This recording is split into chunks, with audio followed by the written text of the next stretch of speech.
Bismillahirrahmanirrahim. Assalamualaikum warahmatullahi wabarakatuh. Apa kabar semuanya?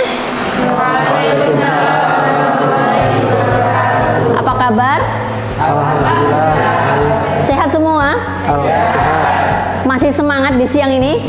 Masih. Semangat. Oke, hari ini kita akan di pertemuan yang ke-10 kita akan bertemu lagi dengan materi ilmu falak yang lebih aplikatif. Kalau yang kemarin kita belajar seperti apa sih pandangan ulama, seperti apa sih hukumnya menghadap ke kiblat dan lain sebagainya, kali ini lebih aplikatif karena berbagai cara menentukan arah kiblat. Jadi menentukan arah kiblat itu ada caranya, tidak hanya asal madhep ngulon. Kalau kalian sholat madhep ngulon gitu aja? Iya, nah ini sekarang diajarin bagaimana agar sholatmu itu menghadap ke Ainul Ka'bah seperti yang kemarin kita bicarakan madhab Syafi'i. Ya, madhab Syafi'i harus melihat ke Ainul Ka'bah seakan-akan kita melihat wujudnya Ka'bah itu sendiri. Oke, yang pertama, berbagai cara menentukan arah kiblat yaitu Rashdul Kiblat A'dham, posisi matahari di atas Ka'bah. Ada 2 kali dalam setahun, bisa tanggal 27 ataupun 28 Mei, ada tanggal 15 atau 16 Juli. Jamnya kalau WIB 16.26. Nah, Bu, maksudnya gimana? Semua bayangan benda yang tegak lurus, ya, yang tegak lurus ditaruh di tempat yang terbuka, terkena sinar matahari, cahayanya akan mengarah ke kiblat. Loh, beneran Bu? Iya. Jadi jam berapa? Jam 16 lebih 17 kalau di tanggal ini. Misal kita taruh benda yang tegak lurus, ini tegak lurus bukan? Dia diginikan mencong sih. Tapi kalau dia ditaruh di tempat yang datar, dia lurus apa tidak? Lurus. Oke, kita taruh. Apakah ada bayangannya? Ada. Iya, bayangan ini loh yang mengarah ke kiblat ketika tanggal 27 Mei atau 28 Mei atau 15 dan 16 Juli. Gitu.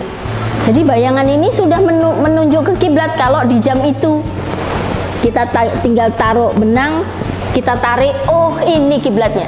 Dan ini, cara ini cukup akurat.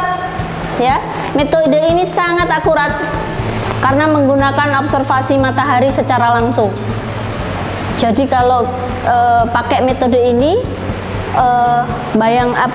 tempat sholat kita mau tarik garis ke tempat sholat kita cukup mudah, dan ini cukup akurat, sehingga oh ternyata sholat saya benar apa salah ya, itu dicek bisa di tanggal-tanggal tersebut.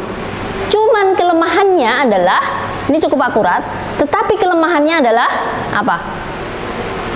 Mendung. Satu, mendung. Nomor 2 apa lagi? Selain mendung? Hujan. Tentu saja Mas. Jadi kalau enggak mendung, hujan. Ya, itu halangannya. Kemudian yang ketiga, tidak efektifnya karena waktunya tertentu saja. Coba bayangkan kalau kita mau mendirikan masjid. Kita mau mendirikan masjid, kemudian dadak nunggu tanggal ini, kan repot. Padahal sekarang ini bulannya September misal, ya, ini sudah September tanggal 4, kan sudah lewat. Masa kita harus nunggu Mei tahun depan? Kan terlalu lama kan? Akhirnya masjidnya kan terbengkalai.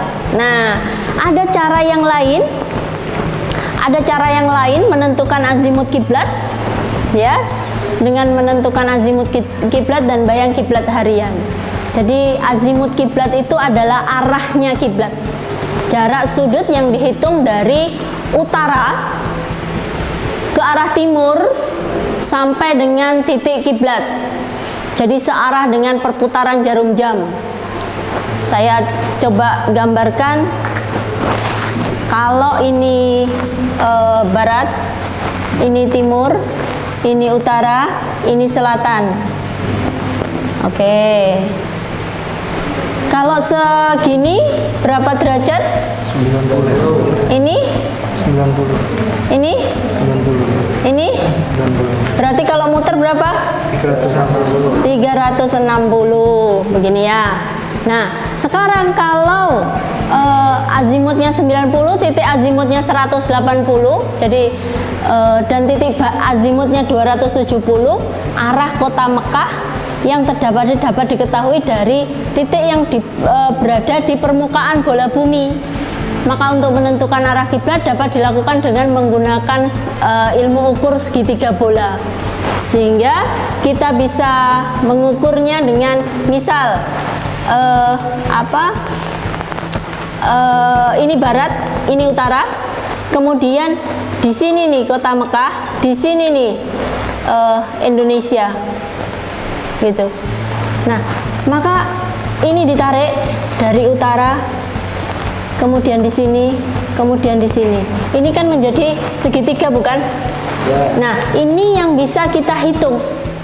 Kemudian selanjutnya adalah bayang kiblat, adalah bayang setiap benda yang berdiri tegak lurus di permukaan bumi berimpit dengan arah kiblat, sehingga langsung menuju ke arah kiblat. Setiap hari bayang kiblat sudah tertera dalam jadwal sholat yang tersedia.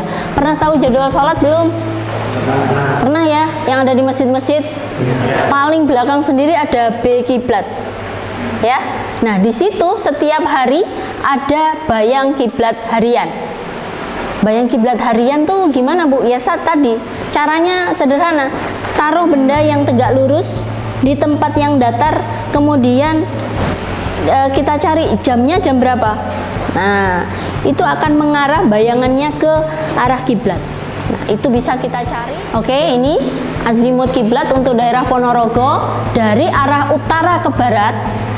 Dari arah utara ke barat itu 6532. Dari arah utara ke barat itu dari sini ke sini ini 6532. Kan kalau tadi 90 kan? Berarti kan nggak nyampe di barat kan? Oke. 6532 dari arah utara, dari arah barat ke utara, dari arah barat ke utara berarti 90 dikurangi 6532 sama dengan 24 kesininya 24 derajat 27 menit. Nah, begitu. Dan dari arah utara, timur, selatan, barat itu adalah total ya, ini ke sini. Oke. Itu adalah 294 derajat. Berarti kita bisa pastikan miring kan? Iya. Jadi kalau sholatnya tidak miring, aku madhep ngulon berarti, gitu ya. Jadi tidak ke arah kiblat, tapi ke arah barat. Ini yang perlu kita cermati. Beberapa alat pendukung untuk menentukan arah kiblat antara lain adalah rubuk mujayyab.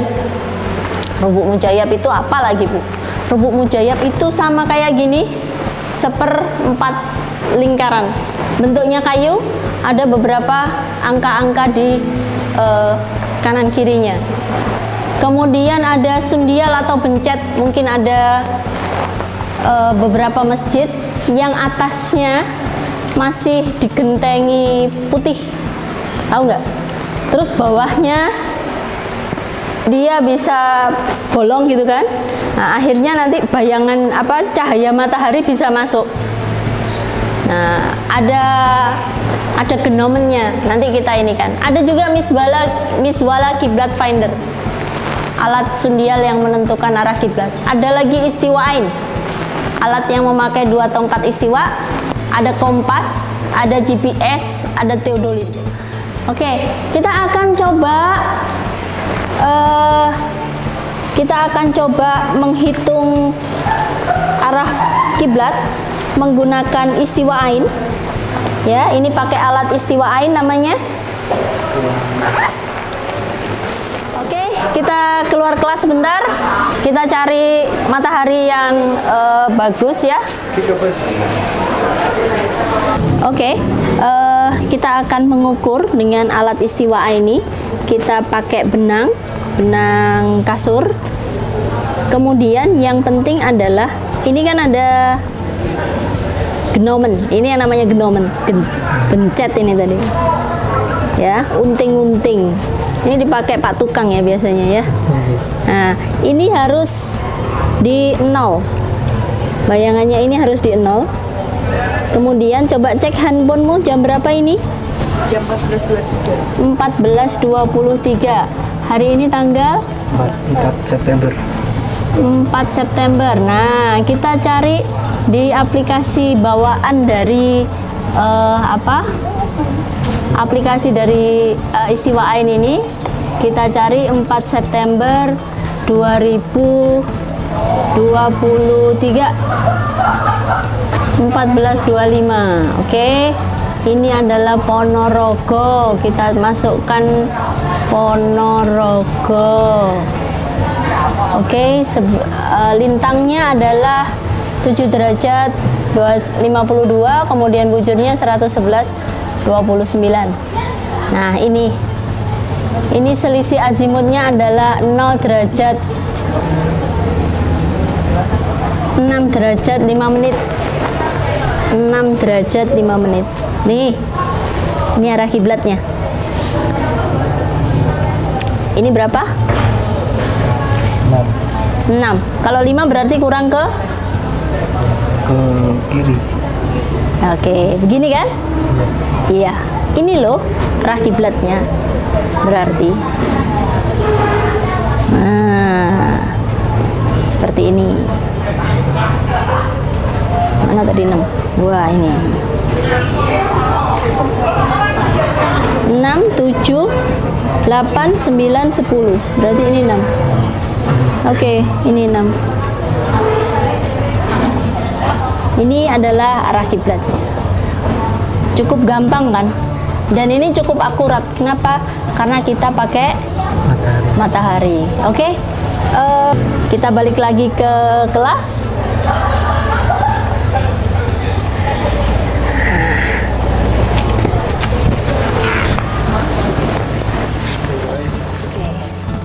Kenapa tidak membelakangi saja, Bu? Seperti yang dicontohkan tadi. Oke, Mas. Tadi tempat meninjau kita di sini, katakanlah Ka'bah di sini, kok dadak kita menghadapnya ke arah belakangnya? Malah tidak logis, sama dengan kalau kita pergi mau ke Madiun, kita tidak muter dulu. Nah, ini tidak pas karena terlalu jauh. Mau ke Madiun kok lewatnya Trenggalek, kemudian Tulungagung, kemudian Kediri, kemudian baru Madiun, itu terlalu jauh. Kenapa enggak kita lewat saja Melile, kemudian Delopo? Nah, kan cukup sederhana kita memalingkan mukanya itu ke tempat yang lebih dekat, yaitu tadi ke arah kiblat yang mungkin lebih dekat ke arah barat, rodok ke utara, seperti itu. Sudah tidak ada pertanyaan, kita cukupkan sampai di sini. Kita akan ketemu lagi pertemuan yang ke-11 insya Allah minggu depan. Saya harap semuanya sehat. Amin. Kita bisa ketemu lagi melanjutkan perkuliahan kita. Semoga apa yang kalian dapatkan hari ini bisa bermanfaat di kemudian hari. Amin. Karena ilmu ini sangat aplikatif ya, kita bisa terapkan itu di masyarakat, sehingga apabila dibutuhkan kalian harus siap juga untuk mengarahkan ke kiblat tempat-tempat sholat. Tidak usah jauh-jauh bikin masjid atau musola, tetapi cukup tempat sholatmu dulu benarkan. Itu dulu. Terima kasih. Mohon maaf apabila ada yang